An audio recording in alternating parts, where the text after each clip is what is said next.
So, good evening, everybody, and welcome to another edition of Biz Talk, the podcast for aspiring and existing entrepreneurs and business owners. My name is Adi Shikoya, and as always, I'm the host who's just here to kind of speak to some people, interview guests who are doing stuff in the community and globally as well, but also to provide a platform for us to learn something. Because I don't know about you, but me personally, I always like to learn new things. I like it when I go, oh, wow, all right, that makes sense. And yeah, this show is about educating, motivating, and inspiring you to go out there and be all you can be and live your dreams. Because, live life to the fullest. That's what I say. And so, without further ado, today I got a guest with me. His name is Marshall Medi. Hope I pronounced that right? Marshall Medi, that's right indeed. Marshall Medi, so apologies. Yeah. Marshall, well, I call him the idea protector. But first of all, I'm going to let Marshall tell us a little bit about himself as we look at the things you need to know before you share any of your business idea with anyone out there. But Marshall, thank you for joining us today. I appreciate the invite, Art. It's a pleasure for me to be here with you, and pleasure to be with your crowd and your platform. I appreciate it. Pleasure's all mine. So, tell us a little bit about yourself. Well, Adi, about myself, my name is Marshall Medi, as you already mentioned, and I was born in Cameroon. For those of you who know Central Africa, and I've been living in the UK for 14 years. My background initially is engineering. I studied mechanical engineering at university. Then after coming straight out from university, I went into working into fintech and investment. So from fintech and investment, of course, then I kind of discovered my passion. When I was working on a particular project, funny enough, that has to do with a startup company in Cameroon. And then from that, I kind of realized some of the companies out there, they need a bit some help in terms of being able to raise capital, and also in terms of protecting the value that they are creating. And from that moment, that's where actually the history of the company, Seed Management, started. That's where we started, and of course, that's what I've been doing for the last couple of years. And literally, that's my story. I'm a geek, I grew up studying science, and of course, from then came to London, the financial capital of the world, and from science to money investment to discovering the power of intellectual property when it comes to actually building long-term value. And awesome. That's something that I believe, it's something that drives me. That's something I enjoy doing. Oh, wow. So here's a couple of things that I heard that I would just like to explore before we go into the management. Sure, of course. I heard the word passion. What is your passion? My passion is to help people. My passion is to help people. My passion is to help people make the most of themselves. So since I'm a kid, I've always been passionate in science and about the power of science to change people, not to make things happen. Science, innovation, creativity. I was being a very creative person. So I used to draw a lot when I was a kid. I used to paint, to sing and dance. I used to act when I was a kid. So I've always been very creative.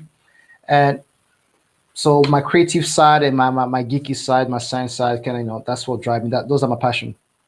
Wow. So I kind of find a way to combine my passion and by working on something that really, really helps me, I really enjoy.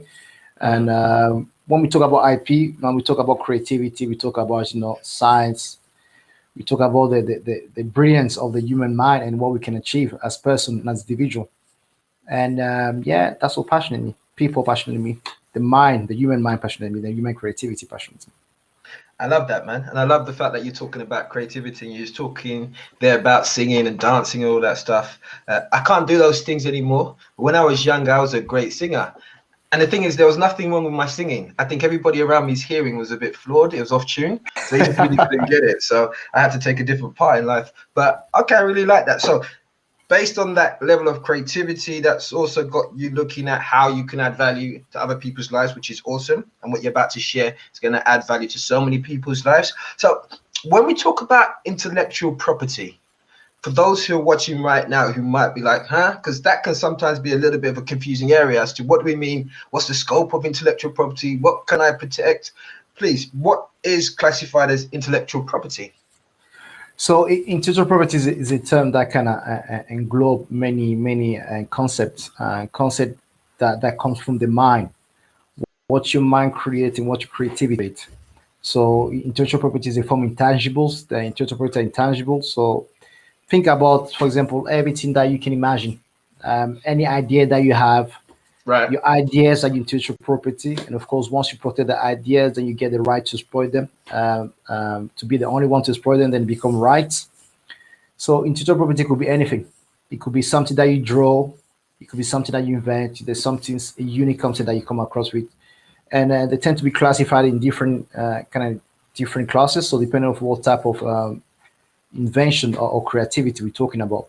So if you look at, for example, copyright, which is a form of intellectual property that mostly covered creations such as music, drawings, written words, and graphics. So kind of all that creative part, the artistic part, tend to fall into copyright. And then of course we have trademarks that have to do with the brand that we created for business purpose. So whenever, like for example, this amazing brand which is Circulate, the Circulate.co.uk is an amazing brand that you're building, and of Thank course you. that's a brand that you have to trademark if you haven't done so, and just to make sure that that value that you created is represented and is kept within that brand.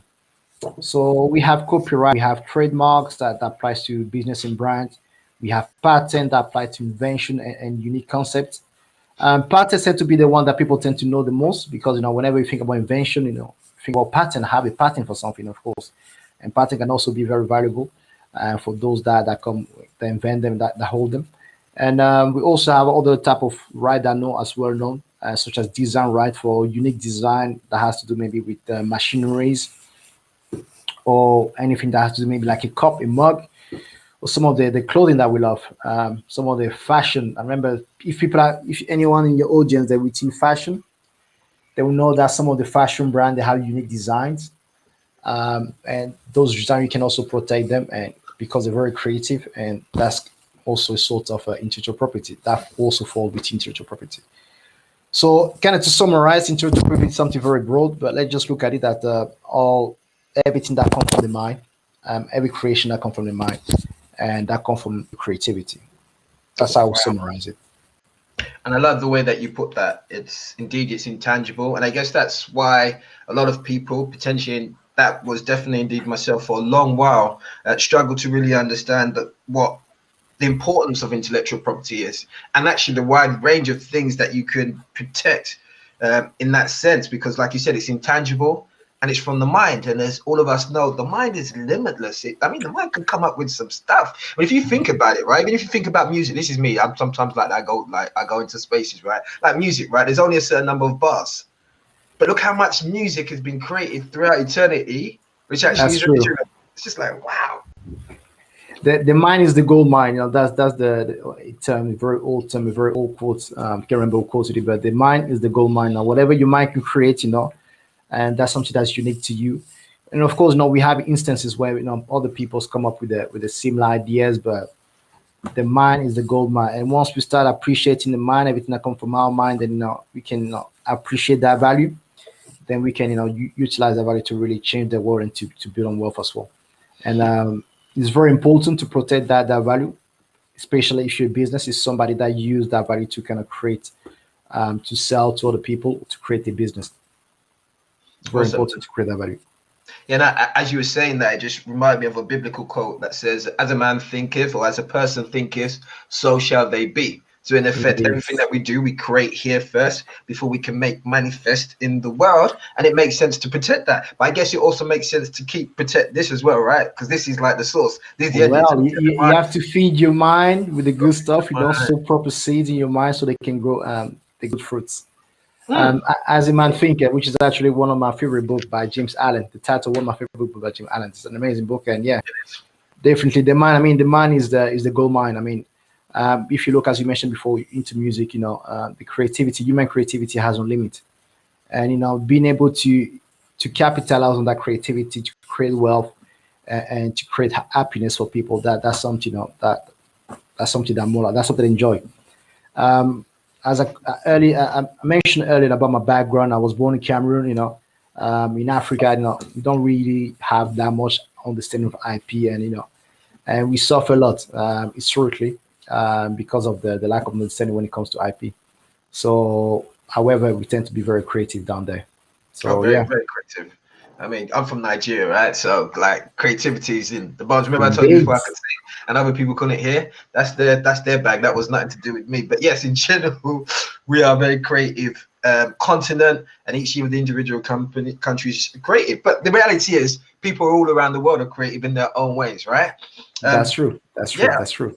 awesome, great stuff. So how prevalent or common is one other quick thing, just so to all you listeners out there, Ade here having a conversation with Marshall here. We're talking about intellectual property, the mind, and all things connected. So just to say, wherever you're watching, if you're watching on YouTube, if you're watching on any of the Facebook channels, if you've got any questions, comments, or inputs to this conversation, please feel free to just put it in the comment sections under wherever you're watching this video right now, and it will come through on the interface here. We can, involve you in that conversation. If you've got any questions for Marshall, maybe you got some specifics in regards to what you're dealing with in terms of an idea, that would be a good opportunity for us to have that involve you in the conversation, because that's what this is about. It's a conversation. But anyway, so Marshall, how prevalent or common is IP theft, and what would you say typically is the personal cost to individuals? Because we're talking about something intangible, right? So, like, Yes, we are. We are. We are. To give it a personal cost per individual kind of differ, but what we know by the data that we have, particularly here in the UK, IP theft costs the UK economy £9 billion a year. Eish. 9 billion pound a year. So IP And theft, IP is a very big issue. Most people they don't really realize how IP theft affect them. Of course, we use counterfeit products, from just it could be anything. Could literally be somebody copying your brand. Imagine somebody start making a different show called circulates. How would that affect you? How would you quantify that? So that's something that sometimes is very difficult to quantify, but the numbers are out there. It costs about £9 billion to the UK economy in IP theft every year, and a lot more to the global economy. So we're talking about very, very significant numbers. Very significant numbers. And yeah, well, £9 billion sounds like a lot a year. Sounds like a lot of money in it terms is a of lot of money. It is a lot of money. intangible loss of assets. I've been trying to get my head around that intangible loss of assets. Wow. And that potential could be like infinite, right? Because you don't know how somebody could have made some money from an idea, reinvested that money somewhere else, done some more stuff. Exactly. So the cascade effect is also very important, very significant, because of course, from one idea you can have so many other products that can be born, and just from one IP you can have so much more. You can maximize the IP. So there's so many cases here in the UK, and you into music. There's so many cases in music. For example, in America, and even lately, there was a case for Beyonce looking to trademark the name of her daughter, Evie Blue Evie. That was one of those cases where, of course, she fought so hard to be able to trademark that, because once she had the IP, then she can utilize it to sell out the product, and of course keep that value for a daughter as the daughter is going to grow. So it is very important. You never know, no. Even your name is something very valuable. You have to protect. Of course, why not now? Adeshokoya. Of course. It's a very valuable name, as is everybody else's name as well. It is indeed. So yeah, IP is very, very important, and it does. Good Um, show. it does, and it's not just the money aspect of it. If you look, when we look at global stage, between companies, companies stealing each other. I mean, if you're into technology, you also remember the big case between Apple and Samsung. When Apple and Samsung they were fighting to who's gonna be the brand that's gonna dominate the mobile phone market, there was lots of suing that happened. There was legal cases that happened between them, because of course the other one would say, no, you stole my IP, no, you stole my IP, you copied my camera, no, you copied my other lens, my screen, and just a little back and forth. And even looking at the even bigger stage, in terms of countries stealing each other IP all the time. And a major case is between China and the US. One of the reasons why China has developed so quickly, because of course they accuse China of stealing IP from the US, and the value right now is around close to 600 billion worth of IP stolen by China.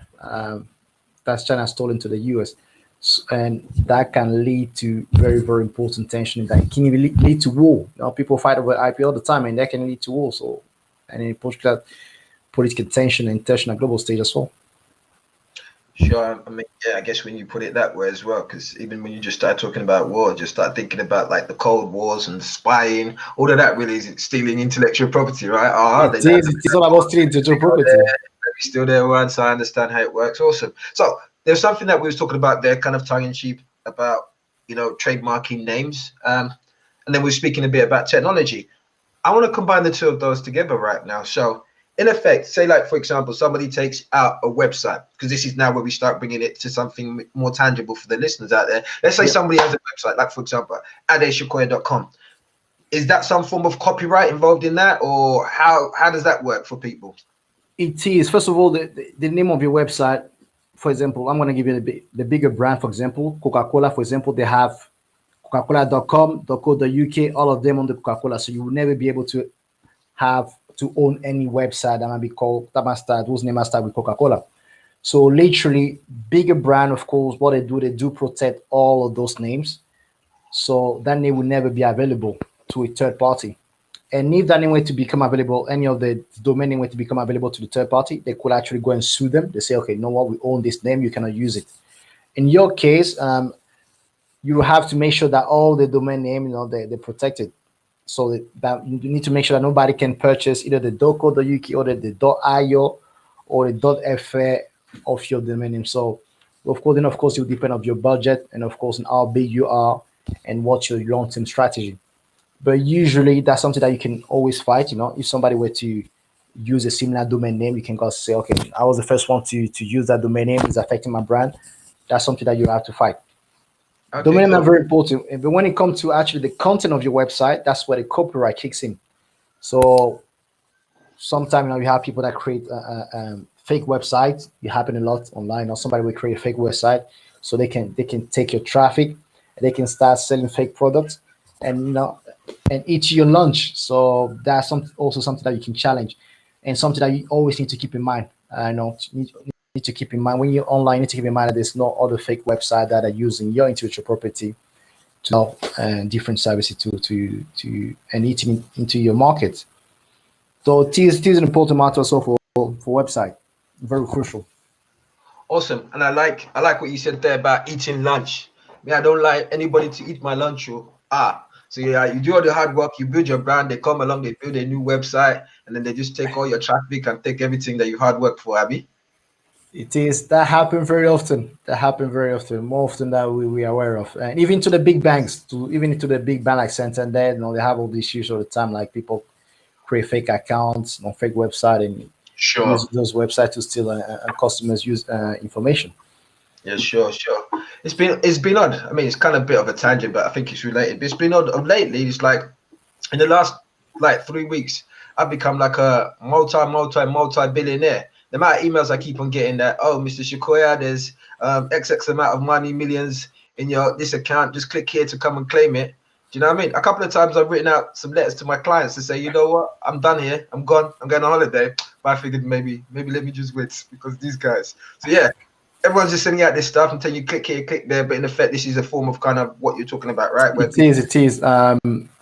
It was like it's piracy. We are copyright theft. We have so many things that goes into when it comes to stealing tangible, and even cybercrime. Cybercrime is also a big part of IP theft. When somebody's trying to steal information through online media using computer and or hacking. Cybercrime is a very very big issue as well. And the main point of cybercrime is all about stealing IP, stealing somebody information, stealing somebody data, stealing somebody money from your bank account.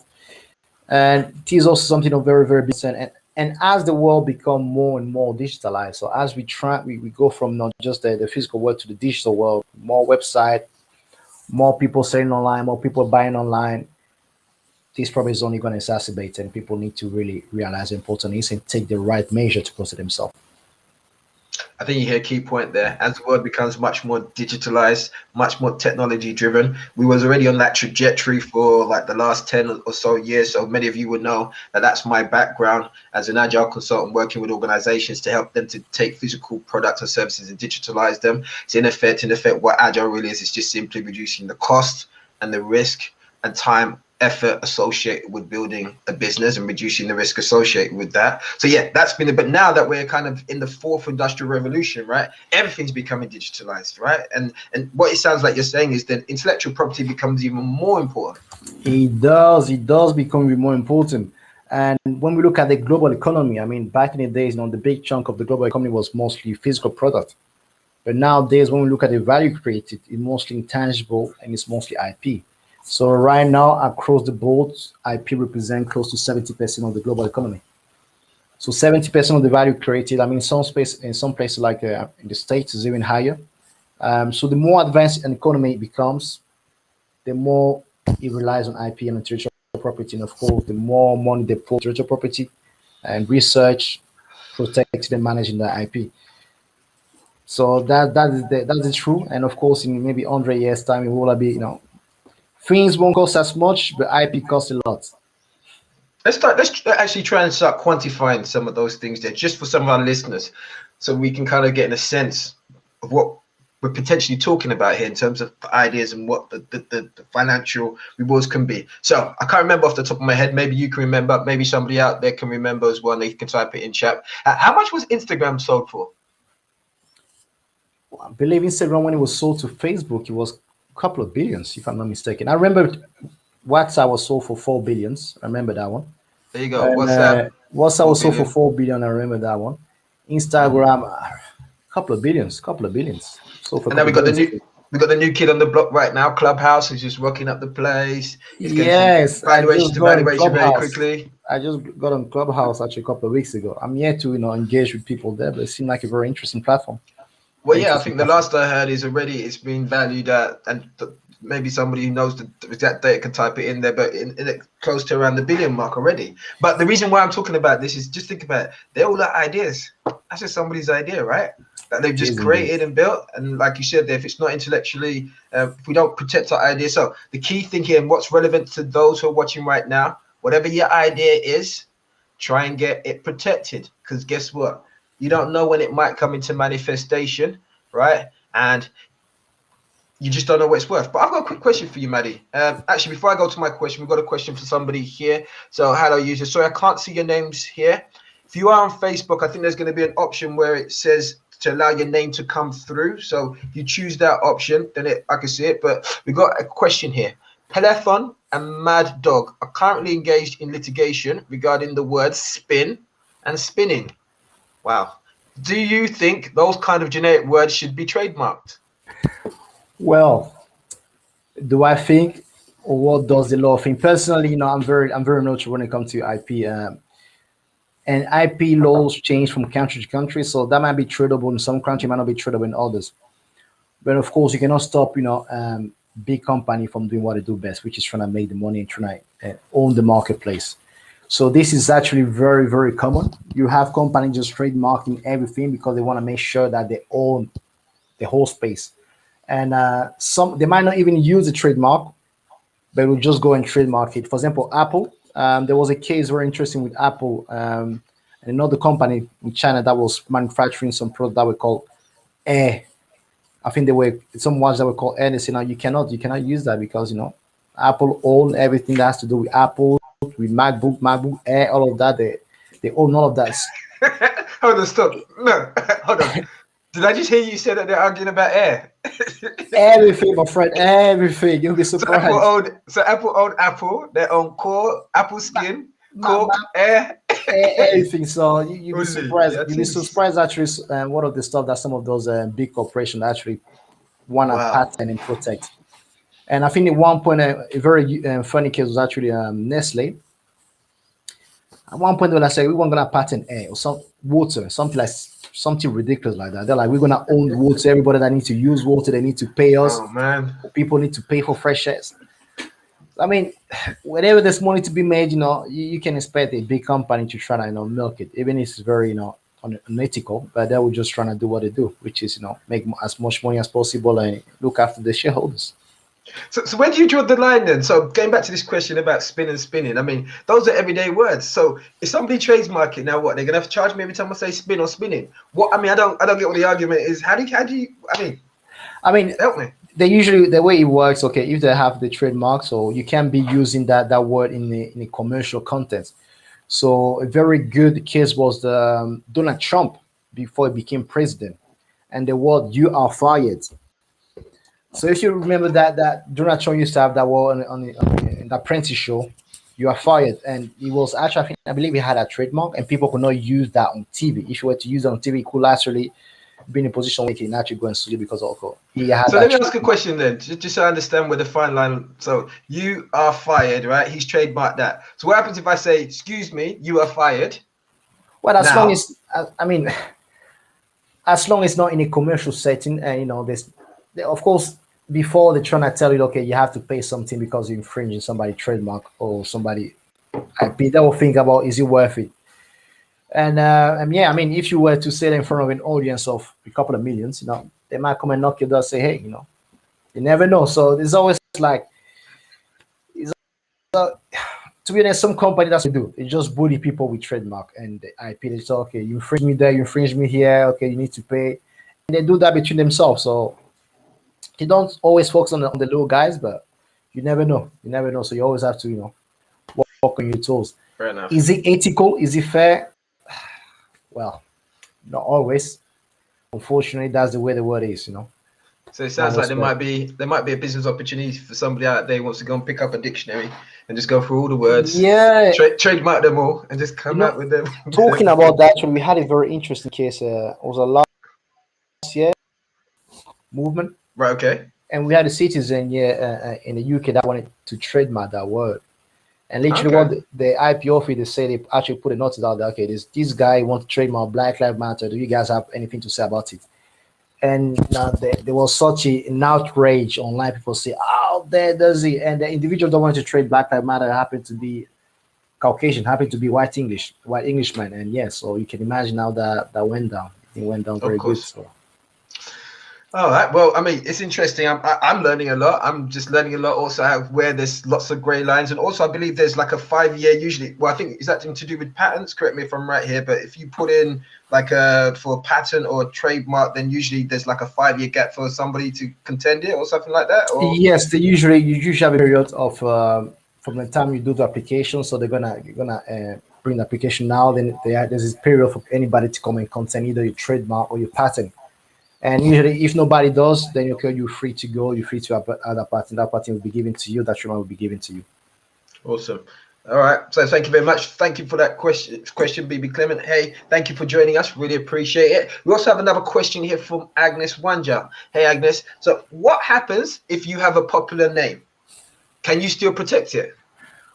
Well, of course, the first thing first, you need to check if that name hasn't been, trademark yet. Of course, depend on what you want to do with that name. If you want to protect your name so you can sell, you can use it for commerce. For example, I don't know, maybe you want to choose or you want to sell clothes to make sure that that name hasn't been trademarked in the same category and the same region. So, for example, you want to trade Ade, you need to Ade for clothing, Ade No, clothes. Ade's too common. No, no, no, no, You need to no. make It's you your need to make prayer. sure that nobody has trademark a clothing brand for Ade for nobody has a classification on trademark for Ade. So usually you need to check the IP office and if you're not able to check that, you can have a lawyer. We have a bunch of guys on our platform that can help you do that. You need to do that check to make sure that that name is clear. If that name is clear, then you can go and apply for it. That doesn't guarantee that you're gonna be given the trademark. That the application will go through, but if you don't try, you never know. So let me ask another question around that. Let's say somebody's name is Peter Welsh, right? And they want to go and get their name, and it's quite clear that somebody called Roger Brown has got his name, right? How would that work out? Because it's clear that one of them is the identity and one of them is not the identity. In that case, would they have the right to be able to contend to get their name back? I mean, as long as the other guy is not using the name, then they can say, look, this guy protected this name, but it's not using it for any purpose. Usually trademarks, if you own a trademark, you need to put it to use.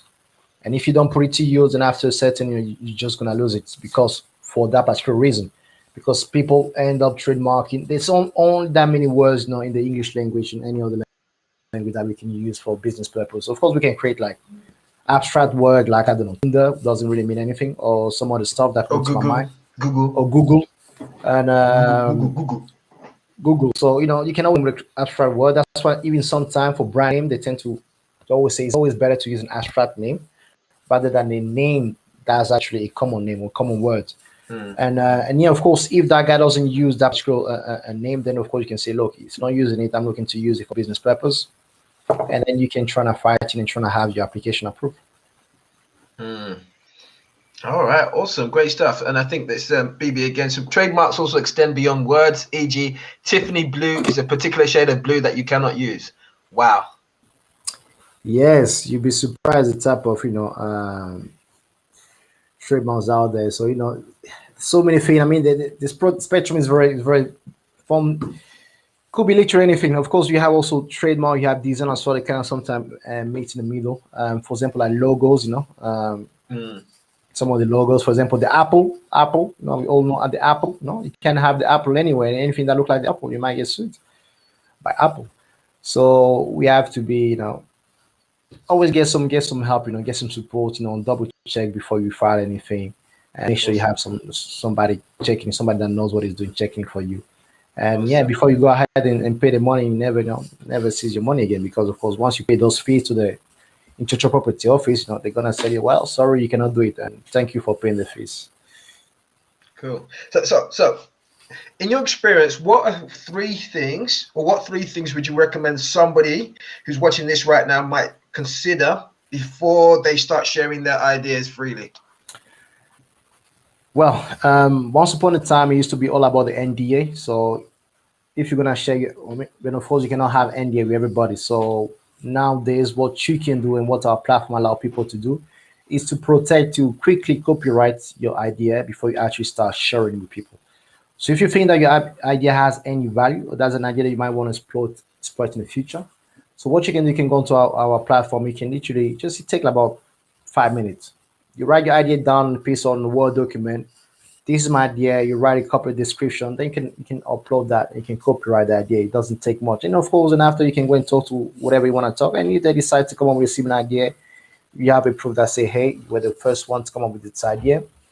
And for even further protection, of course, depending on what's your relationship with that person, you may want to share an NDA with them before you share the idea. So if that person is a third party that you want to explore the business opportunity with them or the business idea with them, you may want to share an NDA. If you're just a friend, then you definitely don't need an NDA unless you think you might want to steal your idea. But having that proof that, that copyrighted statement that, okay, you were the first one to come up with that idea, that's your best line in case of people that.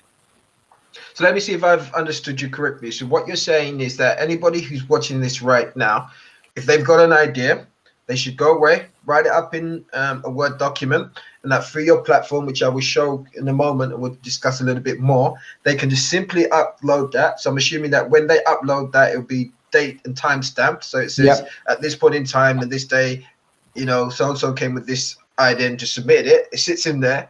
And then if they go out and share it and somebody says, wow, that's a good idea, tell me more, and then they try and go and run with it, that person who had the original idea can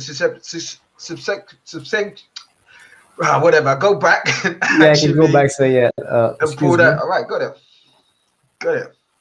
So that's literally the best way. It works for not just idea, music, could be anything.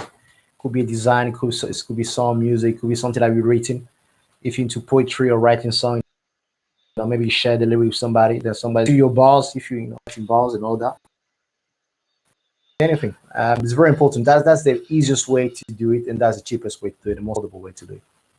Okay, and we're going to explore that a bit more, but I'm glad that you said that, because one of the biggest challenges I had for years was I used to have ideas, and I wouldn't necessarily share them with people because my biggest fear, or I thought it was my biggest fear, was that actually somebody's going to take the idea and run with it. And I can't remember where it was. It might have been at a Tony Robbins event or one of those type of events where I was sharing that with somebody, and it was like, yeah, well, if that's the case, just share your idea with people. And I'm like, well, you're crazy. Well, I'm going to share my ideas and people just run off with it. They say, well, yeah, if people choose to do that, they'll do that anyway. But however, it'll generate more ideas for you. So I got myself into that habit, and some people run with it, whatever. And other times you get something good. But what I'm hearing now, there's even an easier way. Because I remember back in the days, guess how they used to tell us to do it? They used to say, write To it the down on a post, piece of paper. send it Yeah, to the that's it. post. Put it in an envelope and send it back to yourself. There you go. One of those ones. That Great was stuff. back. That was back in the day, and before the post, it was a telegram. You don't need to send a telegram to yourself, but that was like the 100 years ago. And Wow. yeah, Awesome. before technology got to where we are, and we can kind of do it in a couple of minutes through a computer. Great stuff. So let me just quickly, with some of the people who are watching out there, just because this still might be saying, I'm going to share my screen. Let me know if you can still hear me. Right, can you still hear us? Can you still hear me? Yes. All right, so this is your Loud and clear. website, right? It So this is. is your website. So in effect, people can just simply go here, find out about your services. So tell me more about what you do here in terms of your services. What are these range of services that you provide in addition? So what we're trying to be, we're building a platform that's going to make it easier for anybody just to make the most of the IP. So the first stage, as you say, you want to protect the idea to make sure that nobody steals the idea. Then of course the next stage is okay. Now that my idea is protected, where do I go? Who do I talk to? Do I need to maybe file a trademark or maybe file a patent, depending if I'm designing something that's very innovative, or who do I need to talk to next? So when it comes to the life cycle of the IP as an asset itself, there's a bunch of service that you need. Lawyers that specialize in IP is one of them. You might need an insurance, for your IP asset. If you maybe is now have a huge collection of art, of design that have value to you, you might need to put an insurance to that. You might be a business that work in the creative sector. You might be a musician. You need to protect just your collection of songs and all the create have maybe beats, etc., etc. So all those services you're gonna need that relate to your IP service. All those specialists that you're gonna need to talk to, you can find on our platform. Because the thing about IP, the truth models of IP is when it comes to the IP market, intellectual property market, it's very fragmented. So you might know one person, but you might not know the other person. You might not know the next service, where to go next. And we can bring all of that into one platform to make it easier for everybody, for anybody, just to be able to manage the IP like any big company would do, any big firm would do. So if you like big corporation, they have a bunch of people that only focus on managing the IP. But if you're the small person, a small guy, small business owner, you might not have that lawyer, that accountant, that specialist, and you might need, you might not be able to find those people in your network. So if you come to our platform, all those people you might need for that particular purpose, you will find on our platform. Awesome. So it sounds like, in effect, that what you do is you provide the one-stop shop. And one of the things that I think I picked up just there from what you were saying, which to me sounds like a great piece of benefit, is it's sounding like an individual doesn't even need to know whether or not it's a copyright, trademark, trade secret, a patent that they might need initially. All they've got to do, first things first, is to just initially just upload that idea into the portal, and then that just secures it to say that's their idea. And then after they get some legal advice or whatever service that they need relevant to the business within that context, then they can get that done. Is that correct? That's correct. That's correct. First step, protect idea. Second step, look what all the service you need to do, who to talk to next. Now platform, we got lawyers, we got insurers, we got accounting people that understand IP, that specialize in IP. And of course, as our network of service growing, there's so much more that you'll be able to do. And yeah, just making it easier for anyone. Because of course, I remember back in the day when I was at university, I had a great idea. I had a great project I was working on, engineering project. I was looking to design something. Then I'm like, okay, where do I start? How do I go about protecting it? How much cost me? Who do I need to talk to? And like most people, life is busy as it is, especially in London. And before you know, you start thinking about all the moving parts, and before you know, you end up not doing it and just like giving up. So I want to stop people. I want to make it easier for everybody because it happens to me, it happens to a bunch of people that I know, and it happens to a lot of people that I'm talking to. It's just like, oh, I don't know where to start. I don't know who to talk to. I don't know when to call, who to call. So yeah, you don't have to worry about that. You just protect your idea first, and after that, everything you need is on our platform. If you need anything that we can find on the platform, drop us a message on the platform. We'll get that for you. Awesome. We really got a couple of questions coming in. So let me just quickly show you the website. Here's where you go and get it. So that's sipmanagement.co.uk. Sipmanagement.co.uk. Go there, check it out. And also, Marshall's primarily giving you a promo code. So if you go there, put in circulate 10 to use the services, you'll also get yourself a nice decent discount on there. So once again, all you got to do is pop over to sipmanagement.co.uk, put in the promo code circulate 10, and then you are good to go. And it's just great hearing you talking about that, because it reminded me. So for many years, and like I said, at different points, when I look now, I recognize I was making excuses for myself. I don't know what to do with this idea. I don't want anybody to know about it, so I'm not going to share it. I mean, which in effect doesn't make sense, because in order to take an idea to a place of fruition, you're going to need to involve somebody. You're going to need to involve people, whether it's suppliers. You need to tell customers. So holding that idea in didn't really make sense. But I did many things like that for many years. And over time, as I grew, I recognized that really underlying it was kind of fear, right? That fear It of is fear. failure. It's always It's that fear. It's always fear fear. of rejection, the fear, oh my gosh, I'm going to fall on my face. Yeah. I mean, how many people watching this right now can relate to that? It's that fear that holds us back, and we create different excuses. But what I like about this is it's a very simple, small step that somebody can take to at least eliminate that part of the fear, right? Before they move on to addressing other aspects as well. So I think that's very powerful, very cool, and very great. Let me even share an idea that I had. I'm going to share this idea. Go ahead. Go So ahead. I Go had this ahead, bro. idea once, which was about padlocks. It was about using, like when you travel, right? And you have travel padlocks. Sometimes you can't find the key. So there's a clear problem right there. My idea was actually, why can't you have a padlock which actually you can use an app to just open? So you don't really need a key. It's an electronic one, but also it has a tracking system on it. So if you lose your luggage, you can actually track it through your app as well. You can open it. I went for the whole process. Me and my partner at the time went for the whole process. Went to look for a pattern, couldn't get the pattern. Started looking at, taking it forward, and then just came a few little challenges, and then guess what? Stepped off, gave up. And all of a sudden I see the product all around, and people are making millions of it. It's one of those ones. I'm sure many people are like, oh, that's my idea. It's one of those ones. And what happens usually is that, of course, if you don't have a network of people that can help you, and that's, I think that's a key word. And some people have better network than others. Some people come from different background when they know people that know people, and that's not always the case. And most of the best ideas don't come from people that know people. They tend to come from people that don't know anyone.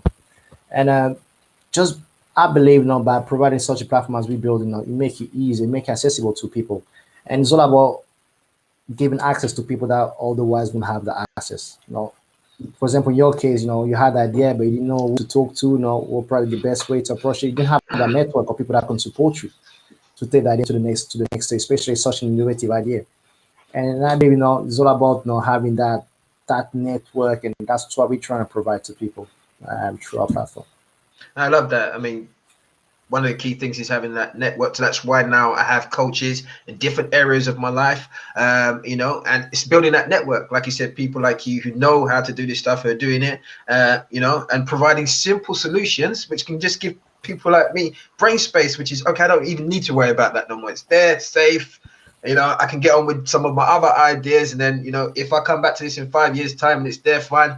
And if somebody gets the idea in 5 years' time, but wants to pay me for it. Actually, let me ask you another question then. So here's one that's always kind of been on my mind. What happens if I come up with an idea, register it now, right? Somebody somewhere else across the world, because ideas can be, shared anywhere, comes up with the same idea, right?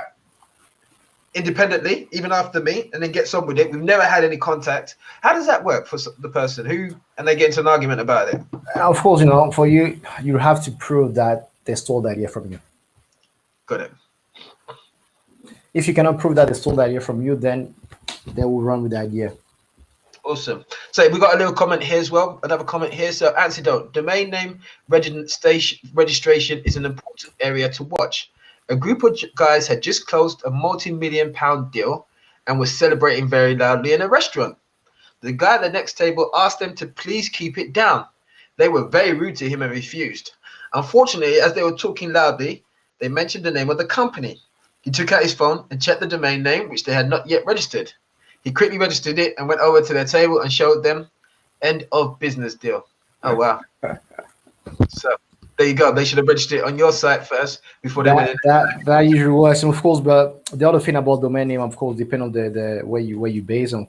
Laws tend to be different. For example, here in the UK, the copyright and domain and laws kind of different to maybe America. So I don't think that I don't know if that is history happening here in the UK, but you have to be very less like of course. You never know. As I say, never know. But yeah, just All right, so let's talk about as we start wrapping up as well. So you're providing so much great value, so many insights. You're helping expand my thinking as well. So I'm really grateful for that. Thank you very much. So you use blockchain, right?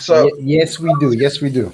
So for those who are watching who might not be aware of what blockchain is, what is it, and why have you opted for that technology? So the blockchain per se is a ledger, as they call it, is a group of computers, a technology based around computer working together, and to in order to achieve efficiency. The reason why we decide to use blockchain technology because it makes some of the process that we're trying to achieve a lot cheaper and affordable. For example, in terms of copyright protection, blockchain is the perfect tool when it comes to protecting copyrighted intangibles in general. And of course, through blockchain, there's so much more that we can do in order to transfer the value of intangible. Because if you look at, for example, IP, how do you transfer IP? You might have to do it through paperwork, write a contract, send somebody a contract, start by person sign a contract, then you need to keep the contract somewhere, maybe scan it. If you're able to code that value that's created, you can put it in code, you can save on the blockchain for efficiency purpose. Then you can share it with different people in a more efficient, faster, and cheaper way. So the reason why we use blockchain is because it enables us to provide more affordable service, better service, and at a more affordable price. And that's the reason why we chose this particular technology. Awesome. I mean, blockchain is an interesting piece of technology that I've been following for many years. Obviously, blockchain is one of the key technological, excuse me, components that made Bitcoin, digital currencies, Ethereum, all those things possible. And the potential as a secure ledger, i.e., a place whereby when something's documented, is replicated in so many different places, you can't counterfeit it. You can't. It just becomes like a state stamp time in space and time. In effect, makes it so powerful, right? For land registry, for It ID, is for these the things. potential for blockchain and all that, they're very unique. And of course, what we're looking to take our project, we're still early stage on our platform. Now, what we're looking to expand our project in a way that where actually people can use the IP to raise capital. Because of course, many artists they don't have any collaterals, you don't have it, but you can use your piece of work, your creation, your brand, maybe as a collateral for you to maybe to raise a business loan, and which is something that's very important for people that work in the creative industry, where everything they create is mostly intangible, it's mostly IP. So that's something that we're looking to bring in the near future to our platform. So our users they'll be able to use the IP to raise capital for the project. And in the meantime, we're looking to we have a shop that we're talking to, and that can offer IP based loans and other IP financial solutions. So let's explore that. When you say IP-based loans and IP-based financial solutions, what does that mean? Let me see if I've no. You tell me what I think I just heard. So, for example, let's say you were looking for a business loan, Yep. and then you might be required a collateral. So, in order for that one to be more affordable, and most of the time, the collateral that's required is usually a house. But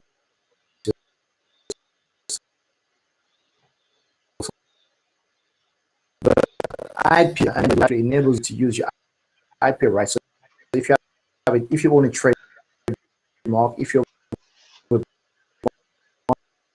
You appear to of be cutting copyrights, out. Is that just me? if Is that you? you own a couple of patents, and you can use those as You appear to be cutting out. Let me see if it's my headphones. Yeah. So, Marshall, I think we might be losing you because you seem to be cutting out. And I think he was just about to share the idea that's on the money right there. Can you hear me, Marshall? Can anybody hear me? If you can hear me, please tap in the group. The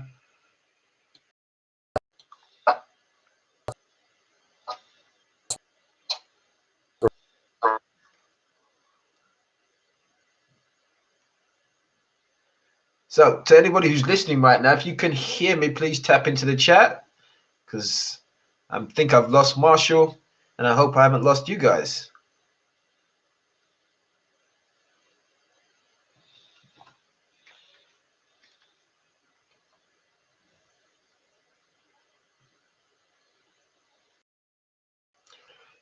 Okay, have you lost me still? Am I back? Can you hear me?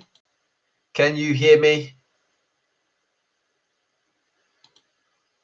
I think we've lost Marshall, but I'm wondering if you guys can still hear me.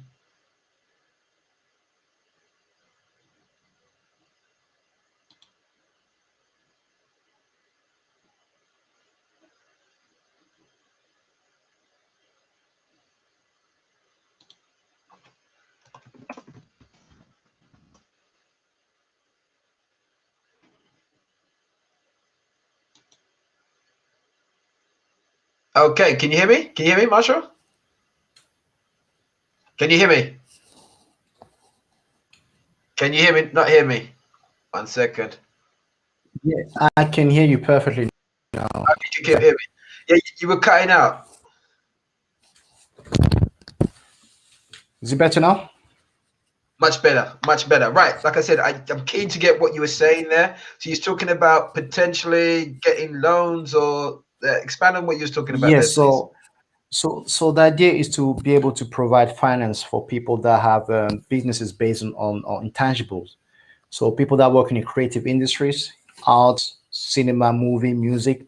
Sometimes those people are not able to get the financing that they need because of course the type of business that they have. The business model creative is very uncertain, and it's not always like the old business model that banks prefer to lend to. So the idea is to, of course, to provide them like an alternative finance through intellectual property that enable them to really to get the money they need to grow their business and expand. And that's something that we will looking to do using, of course, blockchain technology moving forward. And in the meantime, what we are doing is bringing on some partners into our platform that specialize in providing IP loans and other type of IP backed financing. So let me see if I've understood what I think I just understood. And I'm sure you'll correct me and help me with my understanding. So are you saying it's possible for somebody to have an idea alone, just have the idea, and in effect raise funding against that? I guess a bit like Kickstarter, right? Because in effect that might be an example of it. Is it More, something more, similar or is it yeah, different? it is similar, but more than the idea, you need to have the right. So once you have the idea protected, so you either have that trademark, you have that patent, and if this idea was okay, if it's art, so you have all your arts copyright, and you also have your name as an artist trademark, you can use that as a collateral to raise capital. It's interesting, and yes, and that should come with a word of caution as well. It's interesting when you was talking about that because it reminded me of Kodak's demise. Now, many people don't recognize that Kodak were the first company to come up with digital imaging in terms of digital camera. But because they were so relying heavily on their existing business model, they concluded, this ain't gonna fly. And I think word has it that they sold it to something like a company like Instagram or one of those other people, right? But in the end, the bottom line being digital videoing, digital recording was part of the demise of Kodak. They didn't adapt to that market in time. They created technology and they thought, no, this ain't nothing. And then they sold it away. So just be careful about how quickly you get rid of your IP as well. IP, exactly. I mean, the best option is always to like to rent it, to license it, or of Gotcha. course, if you're gonna get some money against it, make sure that you get money that you can pay back, so you can get your IP back. Because of course, if somebody is willing to give you money for your IP, it's because they see value in your IP. And yeah, if you know that that's something that you want to keep working on, definitely get a proper deal for it. Wow, wow, wow. I mean, this is one of the reasons also why I love shows like this, learning new things, because I don't know if people can see it in my face, but just as you're speaking, and my mind's just like, oh my gosh, like you can rent your idea, you can sell your idea. It's sounding a bit like property, like no money down. It's like, It is actually wow. this is where actually where the beauty of it, especially in the UK, where Oh, people love property investment. And naturally, IP is the only other asset class that kind of behave like property, but even better. okay. So right now, people are all over property, and of course, now you can use blockchain to actually to make property investment more affordable to everybody. But IP is really the next stage up. IP now is just it's like property, but 10 times better. The same benefit, the same benefit, and the value of IP can increase a lot more than the value of property. So IP can go from 1 to 100 very quickly, or to 1 million even. Property cannot. That's only that much value a property can gain within your lifespan. But IP, we're talking another story. We're talking another story. So for anybody out there who can see the potential, you see how I got a big smile on my face. I'm like a little child in a candy shop right now. It's just like, wow, right? There's the website. So in effect, what I'm hearing there is you can come up with an idea. You can initially go there to register it, speak to some of the experts around how you should then go away to get it, protected legally. And in effect, if you're sitting on something that's got potential, at some point you can have a raise funding for you to be able to build your business around it just on the base of the idea, right? You can lease the idea to somebody to say, hey, you want to borrow my idea? okay, I read it for you, right? That's great. And then you get it back when later on down the line, or like you could just sell the thing, the idea, the pattern, and whatever. So, and look at that. It's just other than it sounding like the money required to register. Once you've got the right direction, then you can just go away and do what you're doing and wait for somebody to call you and say, hey, you got something I'm interested in. Exactly, and that's a strategy that many company actually use. So many people around the world, inventors, they just invent and sit on it, and somebody will come one day say, "I want to use it." Say, "Yeah, how much would you pay me for?"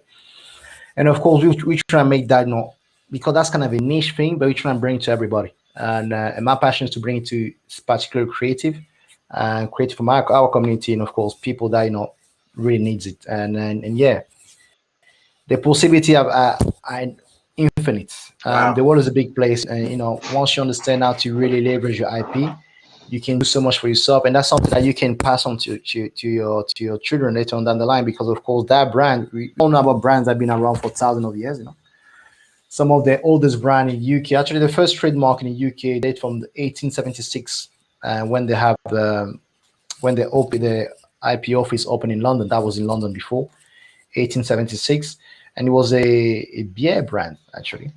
And some of the even the oldest brand like Stella Artois. If I don't know, maybe some of you guys know the beer brand date from Yeah. 1336. So 1300 from the 1300. So those brands have just been building value throughout the years and the century. So yeah, All right. once you own the IP, yeah, you can really milk it. Wow. I mean, yeah, exciting. It's just that I'm just like, whoa, wow. That's awesome. So as we start wrapping up, who is the ideal end user for your platform, and what types of benefits or value can they get from using your platform and the related services? So our end users, as our platform stand, we have a lot of creative people that work in the creative industry, as I mentioned before, and a lot of small businesses. The way businesses use our platform is usually to protect usually trademark. So if most businesses, as you probably know, many of them they have brand, but they don't protect those brands. So businesses use our platform to protect the brand. It could be most of the time it tends to be product brands and or either the name of the company. They want to trademark the name of the company, as I mentioned before. Other than that, we have a lots of creative, and because creative are so important, because if you're an artist, you create. It could be art, it could be drawings. You can copyright your drawing. Then of course you can go to trademark your the name your name as an artist, which is something that we often recommend to people because you never know where your art can be in 20, 30 years time. So creative enjoy a lot of platform, and of course businesses. So if your business a small business or a creative person or somebody that work in the creative industry, definitely our platform will be a very great use to you. If you create music, every time you create your lyrics or your new beats, you're afraid somebody might steal it before you share with your mate. Okay, check it out, listen to it. You may want to protect it. As we got some people that do that on platform, you protect your beat, then you share it with people. Then you know that nobody's gonna steal your beat. If you're writing lyrics, you got a book, something that's a manuscript. Before you share with somebody, yeah, protect it. Then share it with them. If you love the feedback, then you can take it to the next level. So to be honest, truly honest with you, I mean, creative, small businesses, those are the people that our platform will build for. Wow, awesome. And it sounds like also it's not necessarily then closed to anybody who hasn't got a business, who hasn't started yet, but just comes up with an idea. With an So if you're idea, yeah. washing, you're driving, you're having a shower, you're doing whatever you're doing, you have an idea that you feel, oh, potentially this might be something. In effect, you can just go to the website. So the website again here, SIP management, and just store your idea there, right? So at least you've got it timestamped there. You don't need to think about how you get it started and all the other things that we allow our mind to take us through that then stops us. I don't know about you, but I'm like that. If I overthink a situation, it gets dangerous. It's just like, oh, I can't move. So and knowing that action is the antidote. For now, and at least you got an avenue where you can go dump these things, and you never know. Hey, whoever knows, you don't know what it might be worth in years to come. And finally, do you want to make the offer that you want to make to people about if they sign up today? Yes, definitely. As I mentioned, the way our platform work, we provide a certain service. We do subscription, and as I mentioned to your listener today, people listening to us, we have a 10% discount to anybody that sign up today. It could be for either a copyright protection, so to protect idea, or either for any of our trademark services. And I just invite people to just to learn a bit more about IP. We have an amazing blog post. If you want to learn more, you can go out there, read the story that we have. You will learn a lot about copyright, trademark, and about what IP means to you, you know. And yeah, just learn, go out there, protect your ideas, you know, get your business trademark, start building a brand that can grow over time, protect your trademark, protect your brand. It's very important. And it's very important for people to really understand, you know, how valuable that is in terms of long-term success of the business. Get that trademark, get IP protected. And yeah, if you need any help, we're here to, you know, to help and support you. Awesome. Love that. Speaking personally as a business coach who works with large organizations and startups, I know that many in the coaching industry, sometimes you get a few who, you know, because you're delivering and giving advice, after a while, you can get caught up in what it is you think you know and just constantly pushing that. One of the things I love about this situation here is, and that's why I love this platform, is it enables me to learn from other people. There's so much I've learned today about intellectual property and actually the potentials and how you can actually monetize it. It's just like, wow, I didn't know those things. And this is why I, in my business life, in my personal life, in my spiritual life, have various coaches and mentors, people who have tried and tested, who have done it, who know the way, who can help me to shorten my path as well. And what that means for you as well is, if you're watching this right now, wherever you're stuck, right, it's always advisable, look around. There's some people who know some stuff that you just don't know.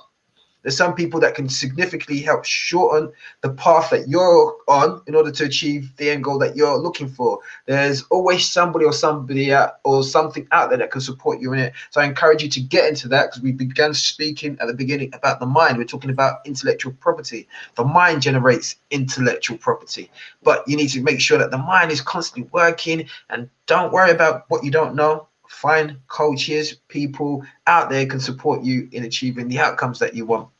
So, Marshall, really appreciate this. Once again, that's the promo All day, code. it was a pleasure. It was a pleasure. I really enjoyed spending this time. And of course, you and me will probably get to have a conversation another time. Look at my face. What do you reckon? Like, of course, we're gonna have a conversation. Definitely gonna have a lot more conversations on the back room. So yeah, definitely. It was a Definitely. pleasure. Of course, thank you for people that took the time to be here with us and to pose the question.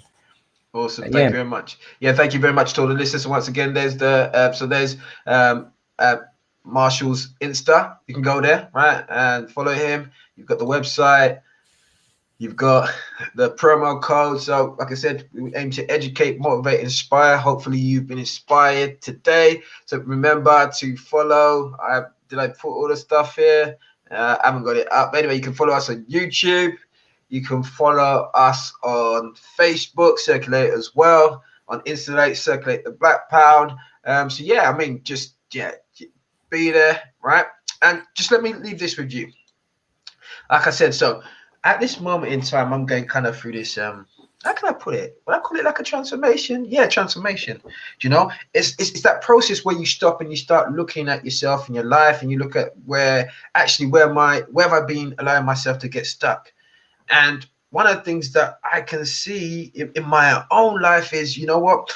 Everything that I want sits outside of my comfort zone. Everything that because whatever we've done so far, we've done. That's comes part of our comfort zone. But the things that we really aspire to and really want sit outside our comfort zone. And what usually stops us from moving from our comfort zone to outside the comfort zone? Fear. Fear of rejection, fear of failure, fear we're going to get it wrong, fear that we're going to lose everything. All of those things which cause us to play small. Play in that space where we're already at. So what I'm encouraging you to do, which is actually start pushing out, start breaking out, start taking small steps, whatever those might look like, in order to realize what your dreams are. Because I mean, there's so much fulfillment, so much joy on the other side. And guess what happens once we push our comfort zones? That comfort zone, your comfort zone expands, and then you need to push out again and push out again. I think there's been some great piece of information, and it might not be for everyone. Great. But hopefully there's something that you've taken from this that's going to ignite some form of passion in you. It's going to inspire you to recognize and see inside yourself and see, actually, you know what? I can do this, whatever that looks like. You know, we're moving into a changing world. The world is changing rapidly, which presents so much opportunity. And so, yeah, to Marshall's point, you know, just think about it like this, and I'll leave you with this. Each one of us has been given some form of blessed talent from God, even if we don't recognize it. And in each one of us can inspire somebody. There's somebody in our lives around us who just need that spark, and we can be that person. For some of us, and some of you watching right now, you've got a message, you've got a product, you've got a service that could inspire and change millions of people's lives. If we succumb to our fear, If we play small because of our fear, then I will leave it with you that we're being selfish. So maybe we just got to push through that. And it can be scary doing it alone. So it's always great to find people who can support you on that journey. So once again, Marshall, really appreciate that. To your listeners out there, thank you very much for joining. For everyone who's participated in the conversation, really appreciate it. And we'll be back next week with another guest to educate, motivate, and inspire you in business and beyond. So on that note, just leave you with that. And have a good evening, all.